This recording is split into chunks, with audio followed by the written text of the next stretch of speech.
شمون کو بحال کرنے کے لیے۔ اچھا، مولا کے ہاتھ میں گینتی سمجھتے ہیں، کدال ہے، اور اس سے وہ گوڈی ہو رہی۔ وہ آئے، انہوں نے مولا کو دیکھا۔ اب چونکہ روم کے رہنے والے تھے، ان کے نظر میں بادشاہت کا یا دربار کا یا نائب کا ایک جو تصور تھا وہ ذرا مختلف تھا۔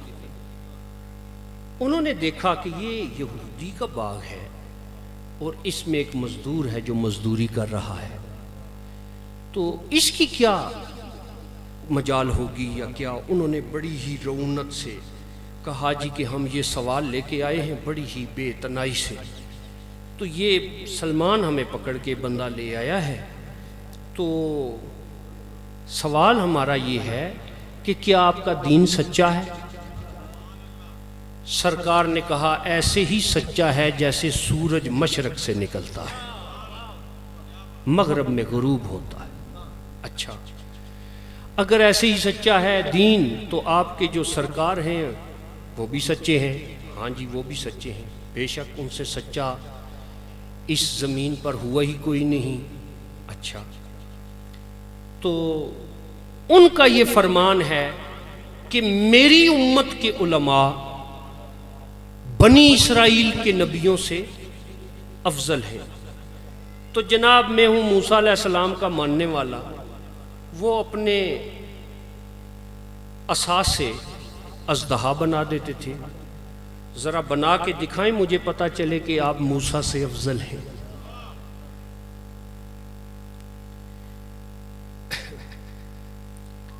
سرکار مسکرائے، وہ جو گینتی ہاتھ میں اٹھائی ہوئی تھی اس سے وہ لوہے کو الگ کیا، الگ کر کے اس کا جو دستہ ہے اسے زمین پہ پھینکا، تو اس نے اژدہا کا روپ دھارا۔ جیسے ہی اژدہا نظر آیا، پتہ نہیں معجزے کے کرم سے یا اژدہا کے خوف سے اس نے فوراً پڑھا اشہد ان لا الہ الا اللہ۔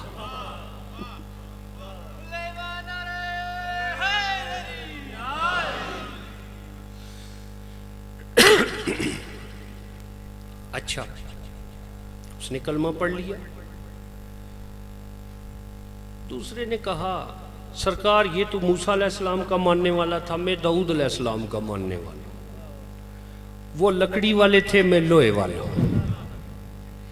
تو داؤد علیہ السلام کے ہاتھوں میں لوہا نرم ہو جاتا تھا، موم ہو جاتا تھا۔ مولا نے اسی گینتی کا وہ جو لوہا تھا اسے ہاتھ میں پکڑ کر کھینچا، وہ جتنا کھینچا مولا نے وہ اتنا لمبا ہو گیا۔ مولا نے اسے پھر اکٹھا کیا، وہ اکٹھا ہو گیا۔ اس نے بھی کلمہ پڑھا۔ اب جو تیسرا تھا اس نے کہا سرکار یہ تو تھے موسیٰ علیہ السلام والے اور یہ تو تھے داؤد علیہ السلام کے ماننے والے، میں کرسچن اور عیسیٰ علیہ السلام کا ماننے والا ہوں، اور عیسیٰ علیہ السلام مردوں کو زندہ کرتے تھے، آپ کے قرآن مجید میں بھی لکھا ہے، انجیل میں بھی لکھا ہے۔ تو مولا مسکرائے اور کہا دیکھو میرے سرکار کا یہ فرمان ہے کہ میری امت کے علماء بنی اسرائیل کے نبیوں سے افضل ہیں، تو میں نے اگر مردہ ہی زندہ کر دیا یا اژدہا بنا دیا یا لوہے کو نرم کر دیا تو میں افضل کیسے ہوا؟ یاد رکھ عیسیٰ نے صرف ان مردوں کو زندہ کیا ہے جو اسی وقت مرے تھے، یا جو اسی وقت مرے تھے۔ تو میرے ساتھ تمہیں چلنا پڑے گا۔ اس نے کہا جی بسم اللہ، کہاں چلتے ہیں؟ ساتھ ہی قبرستان تھا۔ میں پہلے بتا چکا ہوں بڑی ترتیب کے ساتھ کہ یہودی کا یہ جو باغ تھا شمون کا، یہ جنت البقیع وہ جو پرانا قبرستان تھا اس کے ساتھ جڑا ہوا تھا۔ سرکار قبرستان میں آئے، ایک قبر کو مولا نے کہا اسے اس کے اوپر سے مٹی ہٹاؤ، مٹی ہٹائی، مولا نے وہاں اشارہ کیا، وہ جو مردہ تھا وہ اٹھا، اور اس نے اٹھتے ہی کہا السلام علیکہ یا علی ابن ابی طالب، یا علی۔ مولا نے کہا ذرا ان کو اپنا تعارف تو کرا۔ اس نے کہا سرکار انا سام بن نو، میں نو کا بیٹا سام ہوں۔ سرکار نے کہا بھئی تو مجھے کیسے جانتا ہے؟ سام نے کہا سرکار جب اللہ نے انبیاء سے میثاق لیا تھا تو میں وہیں پہ تھا، اور اللہ نے جب میثاق لیا تھا اپنی توحید کا، سرکار کی رسالت کا اور آپ کی ولایت کا۔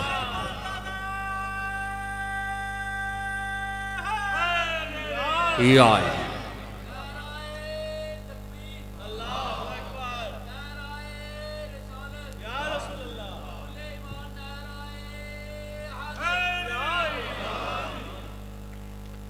تو سرکار آپ کے جانے بغیر ہمارا گزارا نہیں، تو اگر میں سانس لے لیتا تو شاید کسی مچھلی کے پیٹ میں ہوتا۔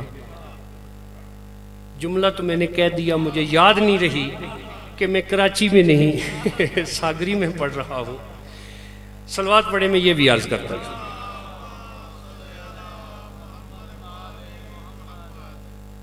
مولا سے کسی نے پوچھا مولا یہ جو یونس نبی مچھلی کے پیٹ میں رہے تو ان کو کسی بات کی سزا ملی؟ تو مولا نے کہا نہیں، ایسا نہیں ہے۔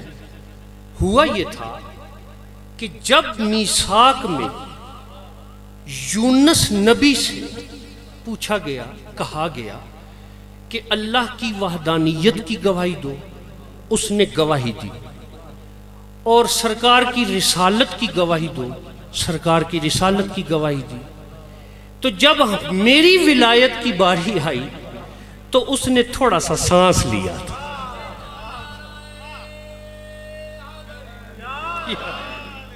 توقف کیا، اللہ توقف کیا تھا۔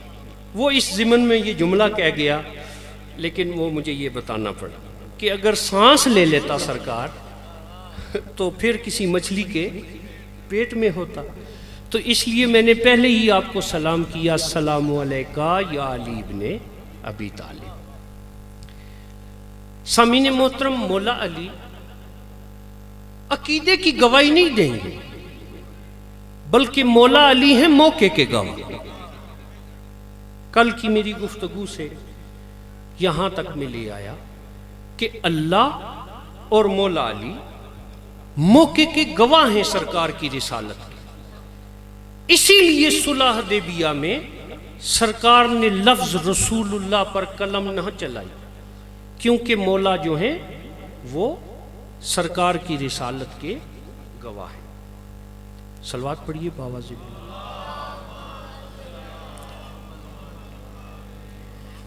میرا بیٹا آ گیا ہے اور میں ان کا انتظار بھی کر رہا تھا۔ یہ بھی پتہ چلا کہ وہ ذاکرین کی ان دنوں حالت جو ہوتی ہے گلے کی وہ خراب ہوتی ہے، لیکن اگر مجمع اچھا ہو تو گلے کا پتہ ہی نہیں چلتا۔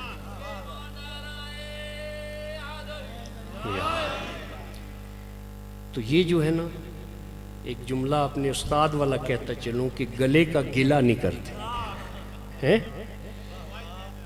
جی ضرور، خیر ہو۔ تو سامعین محترم، مولا کائنات نے یہودی کے باغ میں اس لیے مزدوری کی کہ اس یہودی کو ضرورت تھی، مولا علی کو ضرورت نہ تھی۔ یہ جو ہم پڑھتے ہیں کہ مولا علی باغ میں مزدوری کرتے تھے، تو اتفاق سے میرا جو باس ہے وہاں یورپ میں وہ یوز تھا، یہودی ڈیوڈ، تو ایک بڑا ہی ملنگ صفت بندہ تھا علی شاہ جی، تو وہ مجھے ایک دن کہتے ہیں کہ ڈاکٹر صاحب آپ جو ہیں آپ خود بھی تو یہودیوں سے مزدوری لیتے ہیں، تو میں بڑی دیر اس بات پہ سوچتا رہا اور میں نے ایک شعر لکھا اور وہ مجھے بہت اچھا لگا. سنا دوں آپ کو؟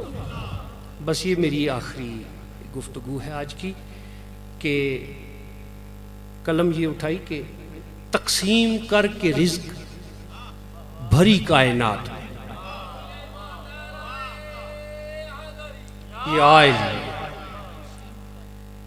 قسیم مولا علی تقسیم کرنے والے ہیں، کائنات میں رزق تقسیم کرتے ہیں. تو میری فکر وہاں پہ ہے کہ تقسیم کر کے رزق بھری کائنات میں مزدوری اپنی رکھ دی یہودی کے ہاتھ میں. یہ آئے وہ جو مولا 4 درہم لیتے تھے نا، وہ بھی سرکار کے ہی دیے ہوئے ہوتے تھے. تو سامعین محترم، ہم جو شیعہ ہیں نہیں، ہم جو عزاداران امام علی مقام ہیں، ہم کرسچنز کے لیے، جوش کے لیے اپنے دل میں ایک نرم گوشہ رکھتے ہیں. بھلے اس سے بہت سے مسلمانوں کو تکلیف ہوتی ہے، لیکن کیا کریں، ہم جب بھی سنتے ہیں کہ ان دونوں قوموں نے موبائل سے لے کر شام تک اس خاندان کا بڑا احترام کیا ہے، تو ہماری جرت نہیں پڑتی کہ ان کو کچھ کہیں. موبائل میں آقازادی کا انہوں نے احترام کیا، اور کربلا سے شام تک عزاداران علی مقام 36 شہر آتے ہیں، 36 سٹیز، 36 شہر آتے ہیں. کہاں سے؟ کربلا سے لے کر شام تک. یہ میں پکی ایتھینٹک ہسٹوریکل بات کر رہا ہوں کہ 9 شہر ایسے ہیں جہاں پر علی کی بیٹی نے چادر کا سوال کیا. 9 شہر ایسے ہیں جن میں سے اس قافلے کو چادریں دی گئی. کتنے شہر تھے؟ 9 شہر ایسے تھے جن میں چادریں ملی ہیں اس قافلے کو. جو سب سے دکھ والی بات ہے، باقی کتنے شہر ہیں؟ 27. ان 27 شہروں میں کوئی شہر ایسا نہ تھا جو غیر مسلموں کا تھا، اور ان 9 شہروں میں ایک بھی ایسا نہ تھا جو مسلمانوں کا تھا. یہ 9 کے 9 شہر جن میں سے آقازادی کو چادریں ملی ہیں، ان میں سے کوئی بھی مسلمان نہیں تھا. حمید ابن مسلم جو رائٹر ہے، کرسچن ہے، کربلا کے سارے واقعات وہ لکھتا ہے اور وہ اپنی ڈائری مکمل کرتا ہے. وہ لکھتا ہے کہ میں یزید کی فوج کا رائٹر ہوں. چھوٹی سی ایک کتاب ہے مقتل کی، اس میں حمید ابن مسلم کے یہ جملے لکھے ہیں کہ جب شام غریباں ہوئی تو